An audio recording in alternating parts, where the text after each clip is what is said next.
Boa tarde, gente. Tudo bem? Sou o professor Thiago, faço parte da equipe da escola Ekman Jungle. E hoje eu estou aqui para a gente estudar algo bem fascinante, que é os primeiros séculos de Roma.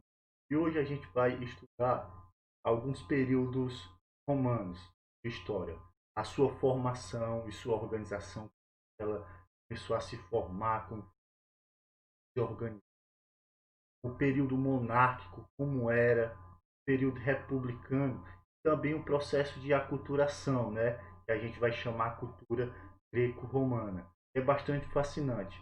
Vamos lá começar a nossa aula? Por volta, gente, de 2000 anos, Cristo, a Península Itálica era ela ocupada por vários povos nativos.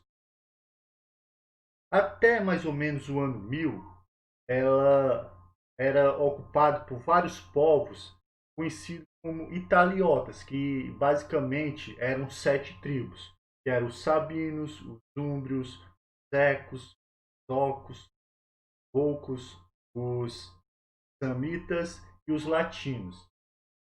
Aí, após o ano 1000, os etruscos, e até hoje não sabemos verdadeiramente de onde é a origem dos etruscos, a gente vai observar que eles começaram a se fixar à margem direita do rio Tibre.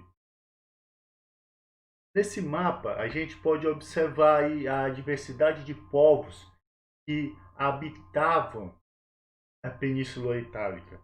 Se a gente for observar aí, se a gente observar verdadeiramente, tem uma diversidade gigantesca de povos que formavam aí as tribos que habitavam a Península Itálica e verdadeiramente vai mostrar como surgiu e como é que vai se formar a partir desses povos a principalmente Roma, né?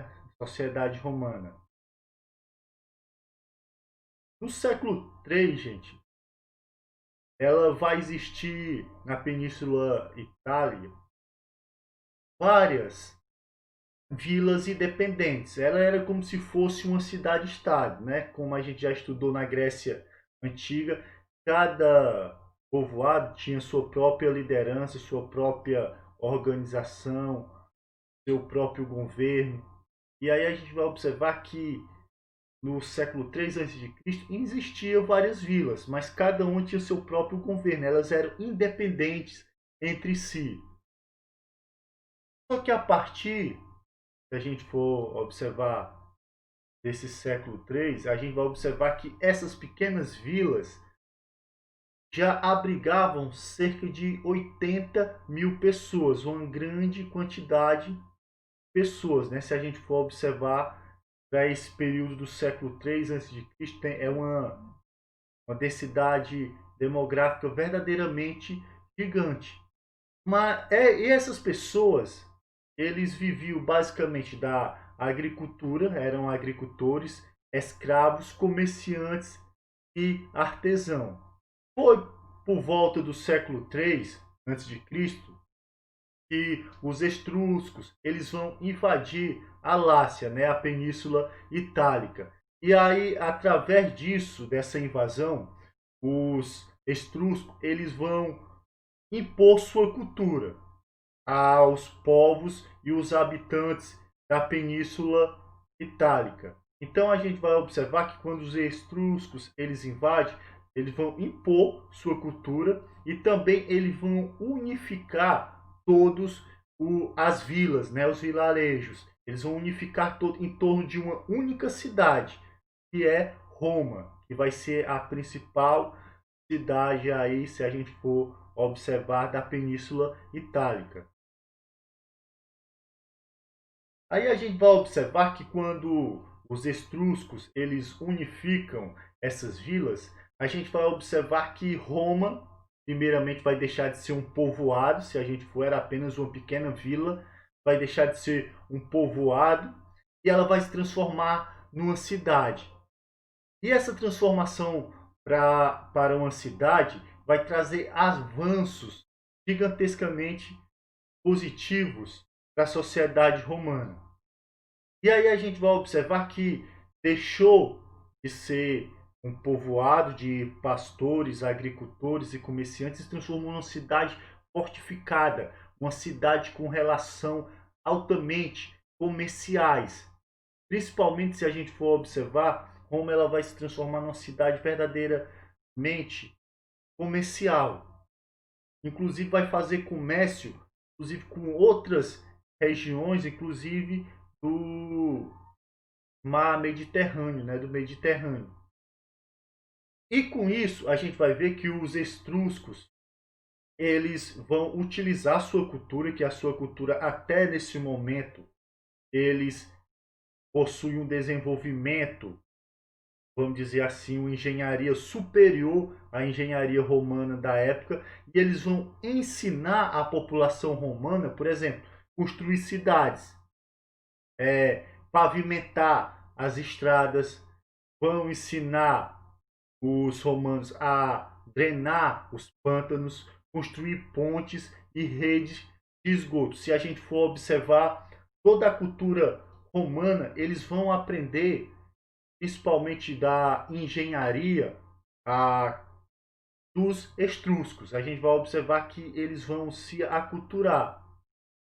E também não é só na parte da engenharia, né, na parte social, que eles vão adquirir essa aculturação. Os romanos também vão herdar as práticas religiosas etruscas, que inclusive vão ser incorporadas na sociedade romana. Entre elas, a prática da adivinhação, que se a gente for observar vai ser bem comum consultar adivinhos, principalmente para adquirir fundos e ter também relação comercial. É bastante interessante isso. Também os etruscos vão formar, adaptar um alfabeto, que é o alfabeto, vão misturar, na verdade. Eles vão misturar parte do alfabeto etruscos com o alfabeto grego e aí vão formar o alfabeto latino, que é o que a gente conhece hoje, que é o alfabeto que a gente aprende hoje, né? Se a gente for notar. Inclusive é o que a gente está utilizando hoje. Inclusive para fazer o slide que eu estou explicando essa matéria para vocês, que é o nosso alfabeto, também conhecido como alfabeto latino. A sociedade romana, a partir desse momento, ele vai adquirir verdadeiramente parte da cultura etrusca e também eles vão adquirir novas formas sociais. Dentre essas formas sociais, essas organizações sociais, eles vão ser divididos em grupos, basicamente em três, né, que a gente vai notar. O primeiro vai ser os patrícios. E quem são os patrícios? Os patrícios, eles eram grandes proprietários de terra. E, inclusive, eles se autodenominavam descendente de Rômulo, né, que da mitologia romana, ele foi quem fundou a cidade, né, de Roma. E também eles utilizavam isso para explicar e legitimar os privilégios que eles tinham dentro da sociedade. Principalmente, eles eram os únicos a participar da política. Quer dizer, todos os outros grupos da cidade romana eram excluídos da política e eles exerciam totalmente o poder político nesse momento. O outro grupo que fazia parte da sociedade romana, mas que não tinha direitos políticos, principalmente, eram os plebeus. Os plebeus eram grupos de pessoas, né, que viviam principalmente do comércio, eram mercadores, artesãos e pequenos proprietários de terra. Eles, apesar de terem alguns deveres públicos, por exemplo, eles eram recrutados para fazer parte do exército, mas eles não podiam ocupar cargos públicos, que como por exemplo, senadores não podiam ser senador nem magistrado, ele não podia participar das políticas de Roma e também não podia ser sacerdote, porque eram funções ligadas aos patrícios. E também, os plebeus ele não poderiam casar com os patrícios, de maneira alguma. Se a gente for observar, eles eram uma parcela da população que eram excluídos dos direitos. Eles só tinham dever, e um qual era participar do exército. Os clientes, gente, eles eram grupos de pessoas que eram ex-escravos ou filhos de escravos nascidos livres. Eles tinham uma relação, vamos dizer assim, utilizando o termo da Idade Média, um acordo de vassalagem, basicamente. Eles mantinham uma relação, um acordo parecido com o acordo de vassalagem da Idade Média, né? Ele tinha uma dependência principalmente com os patrícios. Os patrícios, eles davam proteção e terra para que os clientes cultivassem. Em troca, verdadeiramente, eles iam verdadeiramente respeitá-los e ter um certo de devotamento pessoal. E eles também eram obrigados, né, a substituir o patrício em caso de guerra. Por exemplo, tinha uma guerra. O patrício ele deveria ser guerreado. Quem ia era os clientes lutar no lugar do patrício. Se a gente for observar, ele existia esse tratado, como se fosse um tratado de vassalagem. A camada também que existia na sociedade romana era os escravos. E os escravos eles poderiam ser também de duas formas. Escravos que foram capturados em batalhas, em guerras, ou então os plebeus que se tornaram escravos por adquirirem uma dívida que ele não pôde pagar. Então ele se tornaria um escravo para pagar a sua dívida. E ainda mais, se a gente for observar, é o chamado escravidão por dívida. E ainda, o seu dono, que provavelmente o patrício, ele tinha um poder de vida ou de morte sobre ele, né? Ele podia matar ou soltá-lo, ele tinha um poder total sobre o escravo. Agora a gente vai estudar, a gente já viu um pouco da organização romana, como que ela se organizou, e agora a gente vai estudar um dos períodos que Roma vai ter, que é o período monárquico, que a gente vai observar que é Roma, ele vai ter um rei. No primeiro momento da unificação de Roma, e os etruscos vão unificar Roma, e aí Roma vai passar a ser governado pelo rei. Ele vai ter o nome de Rex, né? Que significa rei. E esse Rex, ele vai pertencer aos grupos dos patrícios. E alguns deles, inclusive, foram reis etruscos que unificaram essa cidade. Só que o rei, nesse momento, ele tinha diversas funções. Ele era quase um todo-poderoso, vamos dizer assim. Além de governar a cidade, ele comandava o exército, ele era juiz e ele ainda era sacerdote. Se a gente for observar, ele tinha funções gigantescas, era tudo centralizado na mão do rei. Só que o rei, apesar de ser todo poderoso, de ter governar a cidade, comandar todo o exército, julgar principalmente algum crime, ele também ser sacerdote, ele era auxiliado pelo quê? Pelo o chamado do latim senex, ou então que a gente vai chamado de senado, conhecido também como Conselho dos Anciões, que eram formados por quem? Os patrícios, porque eles eram únicos a ter os direitos políticos. A gente vai observar que também existia nesse período a chamada comitita curiata. O que é essa comitita curiata? Na verdade, era um conselho, uma assembleia formada pelas famílias livres romanas. Por quê? Qual era a importância dessa comitita curiata? Na verdade, é porque a monarquia romana ela não era hereditária. E é isso. Ela não sendo hereditária, como a gente for ver, que hereditária significa passado de pai para filho. Como Roma era uma monarquia não hereditária, quando o rei morria, deveria ser escolhido outro rei para governar Roma. E a comitita curiata, né, que era essa assembleia das famílias livres de Roma, ela era responsável por aprovar ou rejeitar a indicação do rei, né? Porque quem era que ia escolher o rei?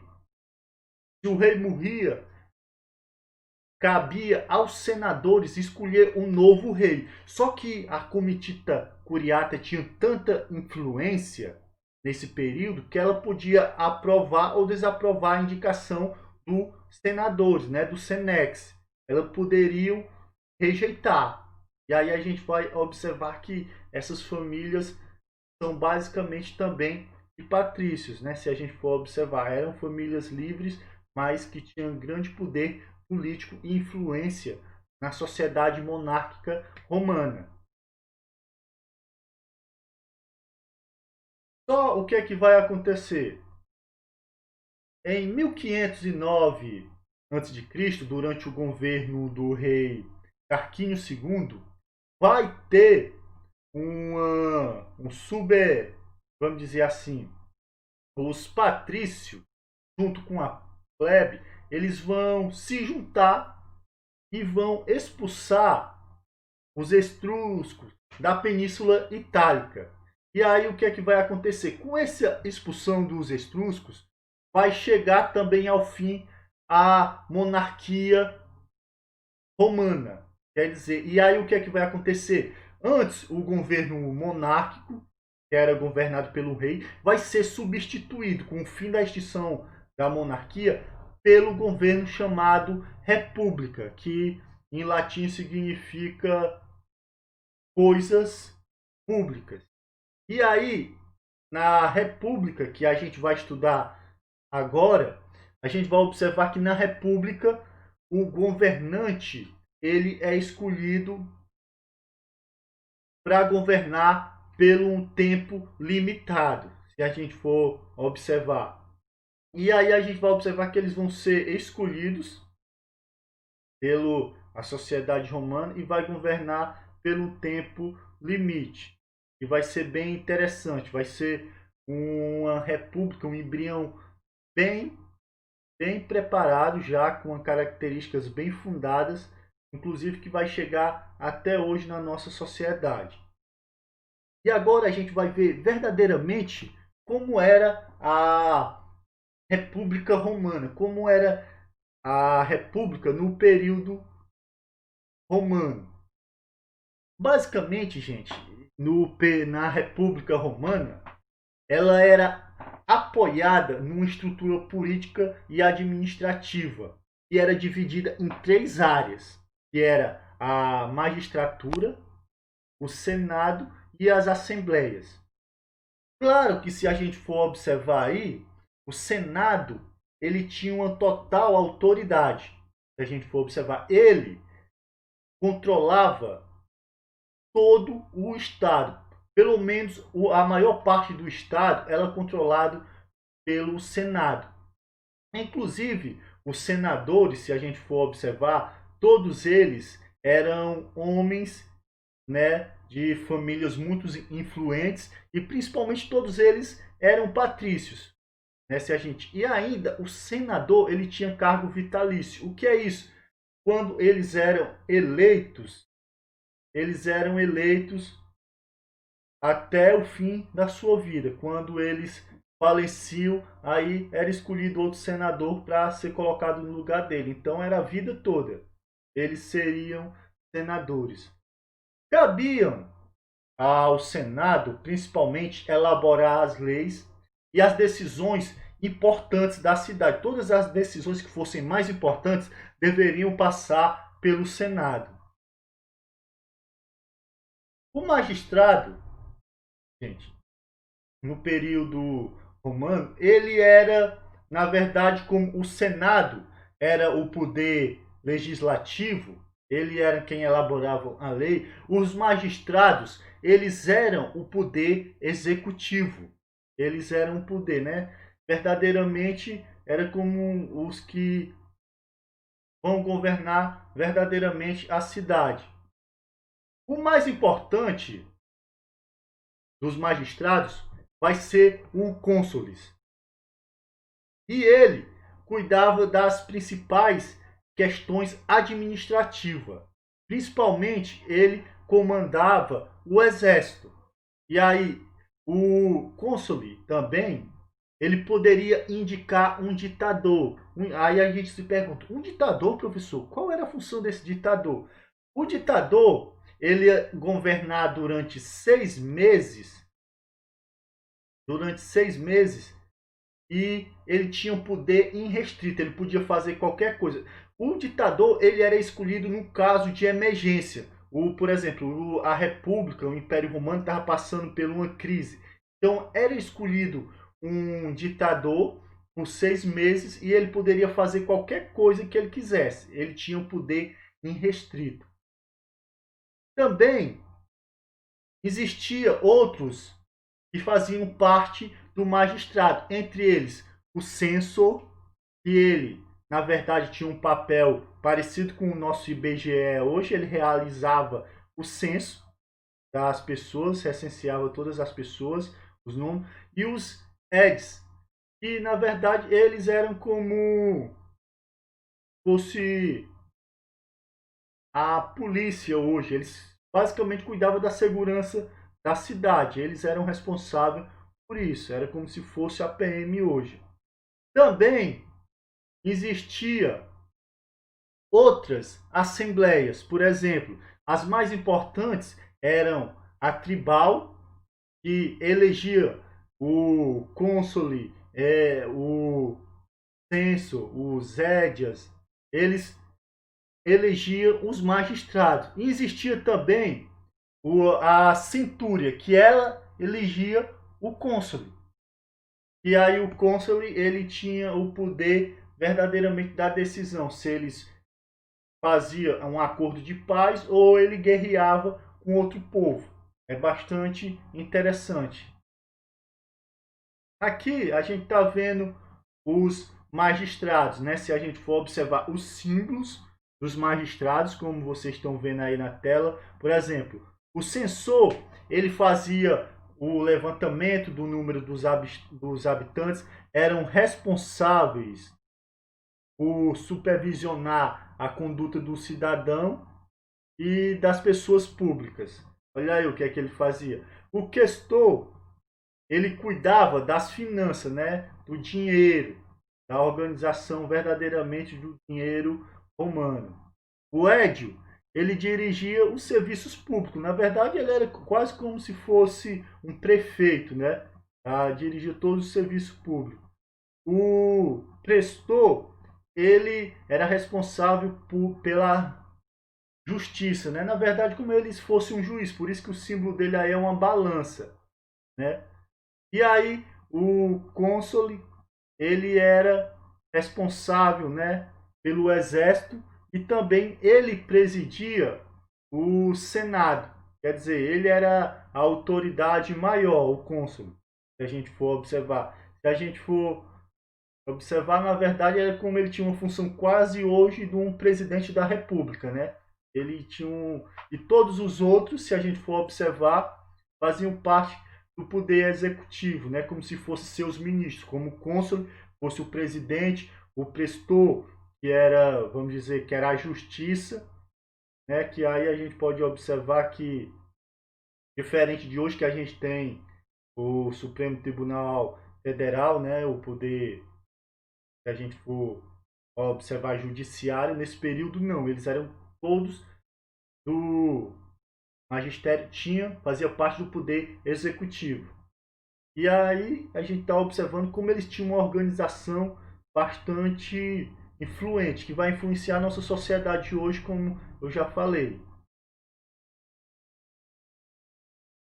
Agora a gente vai observar que nesse período republicano, a Roma ele vai passar por um processo contínuo de expansão. Claro que essa expansão vai ser muitas vezes através de alianças e também através da força militar. Como assim, professor? Através de aliança e da força militar? Verdadeiramente, os romanos, como uma superpotência que vai surgir no Mediterrâneo, ele vai ter um exército poderoso, temido, que vai dominar através da guerra, e os outros povos que sabiam que não podiam vencer as legiões romanas aceitavam ser submissos a Roma. Então a gente vai observar que na expansão da Península Itálica vai acontecer isso. A expansão total, quando Roma vai dominar toda a Península Itálica, ela vai ter entre 272 a.C. e 265 a.C. É que ele vai dominar os territórios dos etruscos, a Magna Grécia, né, que era a região que eram colônias gregas, se a gente for observar, e eles vão verdadeiramente expandir e vão conquistar toda a Península Itálica. E aí a gente vai observar que esse é o início da expansão romana, que é uma expansão interna, só na Península Itálica. A partir daí, que ele domina todo o território da Península Itálica, tá, conhecido também como Lácia, é que ele vai expandir para expansão externa. Eles vão conquistar os arredores também da Península Itálica. Só que a gente vai observar que com a expansão territorial romana, ela trouxe muita riquezas e muitos privilégios. Só que essa riqueza e esses privilégios era só para uma parcela da população, principalmente patrícios. O que é que significava isso? Que os mais pobres não tiveram vantagem alguma. Pelo contrário, a expansão vai trazer riquezas e privilégios para os patrícios, enquanto os mais pobres, contudo, vão ser esquecidos. E aí o que é? Nesse período vai aumentar a desigualdade social, principalmente entre eles, entre os patrícios e os plebeus, porque os patrícios vão ficar com a riqueza e vão ter todos os privilégios, e os plebeus vão ser se esquecidos, a população mais pobre. Com isso, vai acontecer a chamada revolta plebeias. O que é essa revolta plebeias? Verdadeiramente que vai ser as revoltas plebeias, vai ser o auge, principalmente que os plebeus vão começar a lutar pelos seus direitos. E aí o que é que vai acontecer? No século V a.C., os plebeus vão principalmente se recusar a participar do exército, né, das campanhas militares. E aí os plebeus eles vão começar a exigir direitos, se a gente for observar. Para quê? Esses direitos que a gente vai observar, só quem tinha verdadeiramente os privilégios, os direitos, eram os patrícios. Os plebeus eles não tinham nenhum direito político. E aí eles vão começar a lutar por isso. Eles vão dizer, eles vão se recusar a participar do exército e das campanhas militares. E aí eles vão passar a exigir alterações nessas políticas romanas. E aí, com isso, vai ser criado, vai ter a criação dos cargos de magistrados. encarregado inclusive de defender os interesses, principalmente dos plebeus. Inclusive, se a gente for observar, os patrícios vão concordar. E aí eles vão criar o quê? O tribunato da plebe, que vai ser em 493 a.C., que vai ser verdadeiramente criado principalmente pela luta pelo direito. Na verdade, a revolta da plebe é uma revolta por direitos políticos, que as plebes e os plebeus eram excluídos. Inicialmente, a gente vai observar que só existia 2 tribunas da plebe.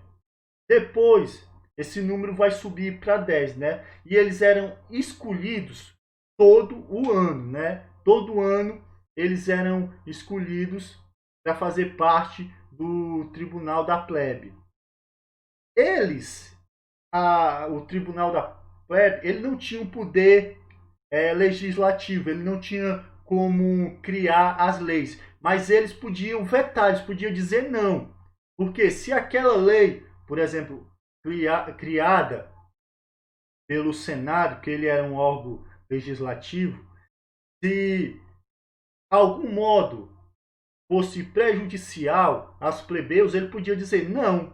Eles podiam vetar aquela lei que fosse prejudicial aos interesses da plebe.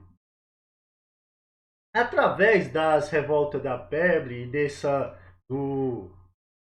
vamos dizer assim, dos direitos que a plebe vai conseguir através das suas revoltas, uma das maiores conquistas, principalmente da plebe, vai ser o fim da escravidão por dívida. E o plebeu que, por exemplo, pedia dinheiro emprestado a um patrício, se ele não pudesse pagar, o patrício ele ia ser escravo. Então, eles conseguiram verdadeiramente o fim da escravidão por dívida. E outro também, eles conseguiram o direito de se casar com os patrícios. Inclusive, mais tarde, eles vão, inclusive, elaborar um código de leis, que vão ser conhecidos como a Lei das 12 Tábuas. E aí a gente vai observar que vai ser o auge do direito romano. E aí a lei, por exemplo, lei, a palavra lei vem de ler, né? Porque era algo que as pessoas podiam ler. E é bastante interessante isso. No século 4 a.C., a gente vai observar que a magistratura, né? E inclusive, os plebeus, eles vão ter acesso à magistratura e também eles vão ter acesso ao Senado. Olha aí, antes os plebeus eles eram excluídos das políticas romanas. E aí com as revoltas, principalmente, eles vão conseguir direitos gradativamente. Um deles, eles tiveram o direito, né, de entrar na magistratura. Qual é isso? A magistratura é como se fosse o nosso poder executivo hoje, como se fosse o nosso presidente da república, por exemplo, que o cônsul tinha um poder parecido com o poder presidencial hoje. E também de entrar no Senado. Qual é o Senado? O poder legislativo, né, de elaborar a lei. E também eles conseguiram o direito de entrar e serem sacerdotes, né, de entrarem nos colégios sacerdotais, que eles também eram excluídos disso, que era principalmente dever do patrício, ter tudo. Era tudo centralizado, na verdade, nos patrícios. E aí, com as revoltas das plebes, os plebeus vão começar a ter seus direitos. E outra, que é bastante interessante, foi a lei do plebiscitos, que foram aprovados em suas assembleias. O que é isso? Todas as leis deveriam ser consultadas através de plebiscito. Eram feitos plebiscitos para consultar a população, se a população aprovava ou rejeitava aquela lei. Se a gente for observar, é muito parecido com uma república participativa, onde a população participa verdadeiramente das decisões políticas.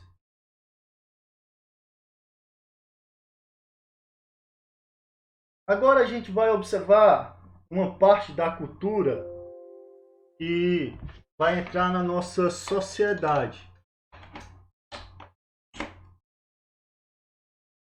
que é a cultura greco-romana. A gente vai observar que com a expansão do território romano, que Roma vai entrar em contato com várias culturas, com vários povos, e ele vai ter influência desses povos, ele vai sofrer um processo de aculturação. E a influência que vai ser mais conhecida na cultura romana vai ser a cultura grega. A cultura grega, sem dúvida, vai influenciar diretamente a cultura romana. Ele vai trazer toda a cultura romana e para a sua. Eles vão sofrer verdadeiramente um processo de aculturação dos povos gregos. E isso vai ser verdadeiramente gigante, tanto social, na cultura, inclusive como na política. E aí o que é que acontece?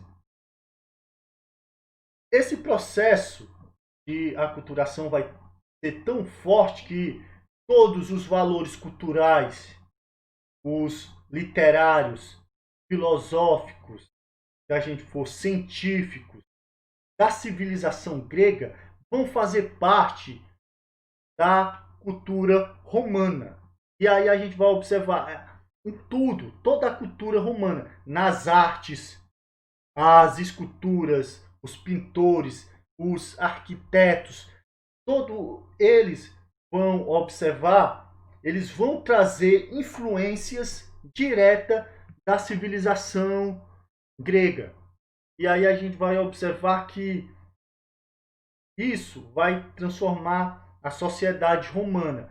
Só que a gente vai observar que vai ter na sociedade romana pessoas, a sociedade romana, contudo, vai ter pessoas conservadoras.